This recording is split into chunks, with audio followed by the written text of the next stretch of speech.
If you're looking for a traditional and great Hanukkah entree idea, then look no further. Today's lesson is roasted beef brisket with potatoes and onions. Now, you may be asking yourself, why is brisket a traditional Hanukkah dish? And that's a very good question.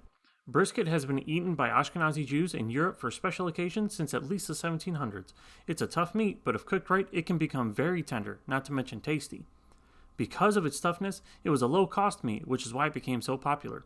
It lends itself to being slowly cooked, so you could say there's nothing brisk about brisket. Don't be intimidated though, this video will walk you through a relatively quick and easy recipe and you should be ready to eat in about 4 hours. To start off, in a small bowl, add 1 tablespoon of thyme. This could be ground or dried. Next, add 1 tablespoon of paprika. Then, 1 tablespoon of sage. Again, ground or dried will work just fine. Next, add 1 tablespoon of ground black pepper. And finally, 1 tablespoon of kosher salt. Once everything is in the bowl, we want to take a spoon and mix the spices together. We're making the rub here for the meat. You can use the same measuring spoon you use for the spices, or even your finger. It doesn't really matter. Once those are all combined, you'll want to rub this spice mixture all over your brisket. We're making a 2.5 pound brisket for this video, but if you have a smaller one, you'll need to adjust your seasoning mixture. Same goes for a larger one, simply add or remove spices accordingly. You can also swap in or out any seasonings you'd like. If you want it spicy, then go for it. Spicy! Put your own twist on it. What we are making is just a guideline. True cooking is all about expressing yourself, and changing up spices is a perfect way to do that. Once the rub is on, you want to set it to the side and let it sit for 30 to 60 minutes. Next, you want to take your onion and slam it down into perfectly cut slices. Now take your fennel and cut the fronds off the top and just throw them. You actually want to keep those because they are perfect for veggie stock. After you do that, you'll want to take the bulb and just split it into 4.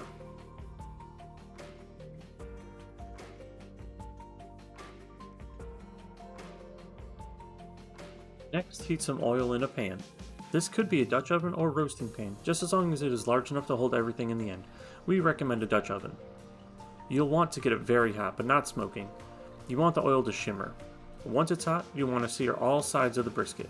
This should take about 2 to 3 minutes per side. When you're done searing, you'll want to take the brisket out and place it on a baking sheet. Do as I say here and not as I do. You will want to use a baking sheet, not a cutting board. The brisket will be hot. Now throw in your sliced onions. Add a generous pinch of kosher salt and stir it all together. You want the onions to get soft and brown. This can take about 20 minutes or so, and you'll want to stir them occasionally to make sure they're evenly cooked. At the same time, you'll want to preheat your oven to 300 degrees Fahrenheit. Once the onions are browned, it's time to start adding in the rest of the ingredients, starting with 2 cups of beef broth. Then you'll want to add 1 bay leaf. Then add 10 cloves of garlic. You can add more or less depending on your tastes. Next, you'll want to add 1 teaspoon of black peppercorns. Now you want to add 1 cup of tomato puree. And finally, you'll want to add 1 cup of red wine vinegar.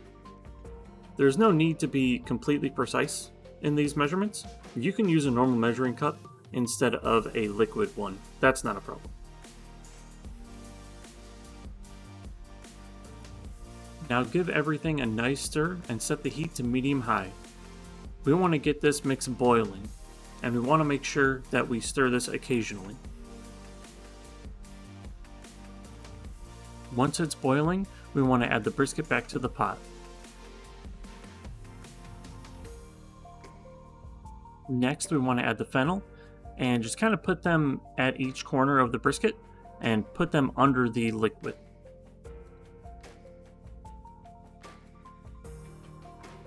And finally, we want to add the potatoes.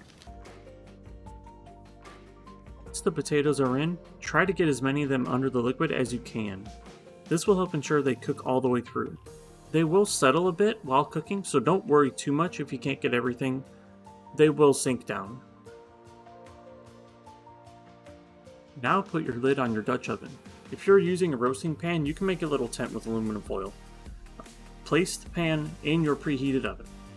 Be sure not to do what I did here and turn off your burner first. Every 30 minutes, baste your brisket. If you don't have a baster, you can simply use a spoon like I am and pour some of the juice on top.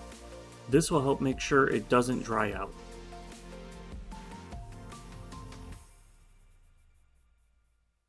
After 1.5 to 2 hours, your brisket should be done. Check the internal temperature with the thermometer to be sure. If it has reached 160 degrees Fahrenheit, take it out.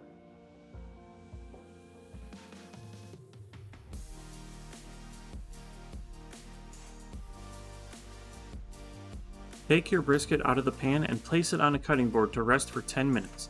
This will allow the juices to redistribute. If you cut into it early, it will be dry.